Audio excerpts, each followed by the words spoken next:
کیا چاہتا ہے. اور بنیادی طور پر تو ایران نے یہ کہا تھا کہ جب تک آبنائے ہرمز کی ناکہ بندی امریکہ ختم نہیں کر دیتا ہم مذاکرات کے دوسرے دور میں شرکت نہیں کریں گے. لیکن پاکستان نے اس دن سے اب تک سر توڑ کوششیں اپنی جاری رکھے ہوئے ہیں. پاکستان چاہے وزیر اعظم ہو, چاہے فیلڈ مارشل ہو, نائب وزیر اعظم ہو, کہ کسی بھی طرح ایران اور امریکہ کو دوبارہ میز پر بٹھایا جائے مذاکرات کی. اور اب یہ کروشل مرحلہ ہے ان پیس ٹاکس میں, اور دیکھا یہ جائے سفارتی کوششیں جاری ہیں کہ دونوں فریقین کو اس سیکنڈ راؤنڈ میں ٹیبل پر بٹھایا جائے, اس کو کوئی حل نکالا جائے. بہت شکریہ آپ کا فہد.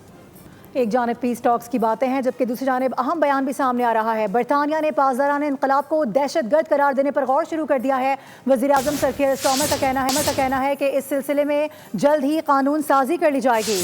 فائنینشیل ٹائمز یہ رپورٹ کر رہا ہے کہ اس اقدام کے لیے برطانوی حکومت پر یہودی گروہوں اور ایران حکومت مخالفین کی جانب سے دباؤ بھی ڈالا جا رہا ہے, جبکہ مئی میں شاہ چارلز کی تقریر کے متن میں بھی یہ معاملہ شامل کیے جانے کا امکان ہے. ایران پر امریکی اور اسرائیلی جارحیت کی رضا پہلوی نے ناقابل قبول قرار دے دیا ہے. ان کا کہنا تھا کہ بمباری سے شہری اموات ایک ضمنی نقصان ہے. رضا پہلوی نے کہا کہ زیادہ تر اموات کی وجہ حکومتی عناصر ہیں. صحافی نے سوال کیا کہ کیا آپ ایران پر امریکی اور اسرائیلی حملہ جائز سمجھتے ہیں, تو معزول بادشاہ کے فرزند نے جواب دینے سے گریز کیا. ان کا کہنا تھا کہ انہیں ایرانی حکومت کے اعداد و شمار پر اعتبار نہیں. اور خبر یہ بھی ہے کہ امریکہ نے ایران کے ساتھ تجارتی جنگ کو تیز کر دیا ہے. چینی کمپنیز پر بھی پابندیوں کا جال ڈال دیا گیا ہے. ایران کی کرپٹو کرنسی پر قدغن لگائی ہے, جبکہ چین کی شپنگ کمپنیز کو بھی پابند کر دیا گیا. ایران پر امریکہ نے تجارتی شکنجہ کس دیا, چین کو بھی لپیٹ میں لے لیا. چین کے بڑی آئل ریفائنری اور 40 شپنگ کمپنیوں پر پابندیاں عائد کر دیں. ایران کے کرپٹو اکاؤنٹس منجمد کر دیے. امریکی محکمہ خارجہ کے مطابق چین کی ایک بڑی آئل ریفائنری سمیت 40 شپنگ کمپنیوں اور آئل ٹینکرز پر پابندی لگا دی ہے. غیر ملکی میڈیا کے مطابق یہ اقدام ایران کی آمدنی کے سب سے بڑے ذریعے تیل کو عالمی منڈی سے باہر کرنے کی وسیع مہم کا حصہ ہے. ایران پر مالی دباؤ بڑھانے کے لیے اس کے 34 کروڑ 40 لاکھ ڈالرز کے کرپٹو کرنسی اکاؤنٹس منجمد کر دیے گئے ہیں. امریکی وزیر خارجہ اسکاٹ بیسٹ نے کہا, ہم ایران کے مالی وسائل کے گرد گھیرا تنگ کر رہے ہیں اور ان کے خفیہ مالیاتی راستوں کو سراغ لگانے کا عمل جاری رکھیں گے.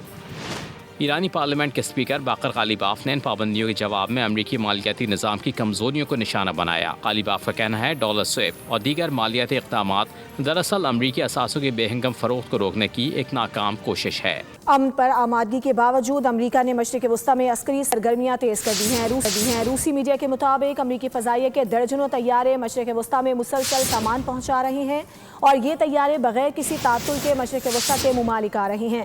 جن ممالک کی فضائی حدود میں ان طیاروں کو آتا دکھایا گیا ہے ان میں ایران کے ساحلی علاقوں کے قریب ممالک شامل ہیں.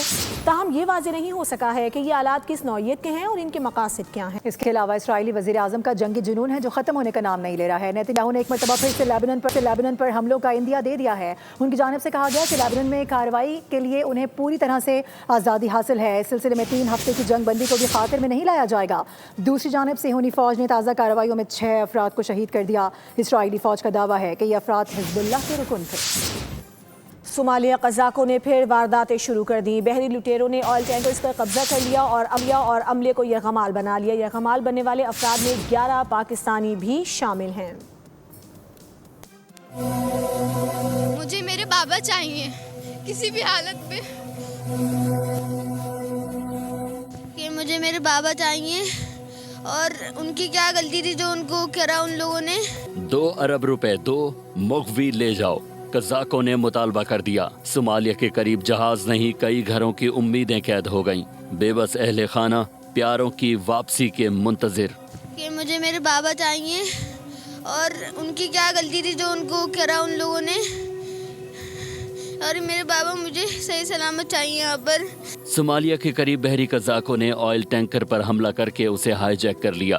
جہاز پر 11 پاکستانیوں سمیت مختلف ممالک کا عملہ سوار ہے. متاثرہ خاندانوں نے جہاز بھیجنے والی ایجنسی اور متعلقہ حکام کی خاموشی پر سوال بھی اٹھائے. مغویوں کے اہل خانہ نے تمام معاملے پر خاموش جہاز کی انتظامیہ سے پیاروں کی واپسی کا مطالبہ کر دیا. مجھے میرے بابا یہیں صحیح سلامت چاہیے, چاہے کیسے بھی ہو میرے بابا بس صحیح سلامت آئے ہیں. جبکہ حکومت سے بھی فوری طور پر اقدامات کی التجا کی.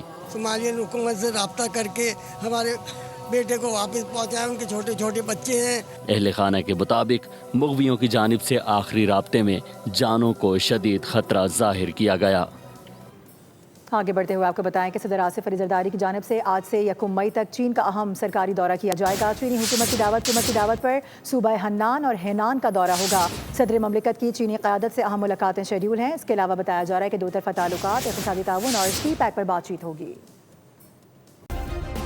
سبسکرائب کریں اور بیل دبائیں تاکہ کوئی خبر رہ نہ جائے۔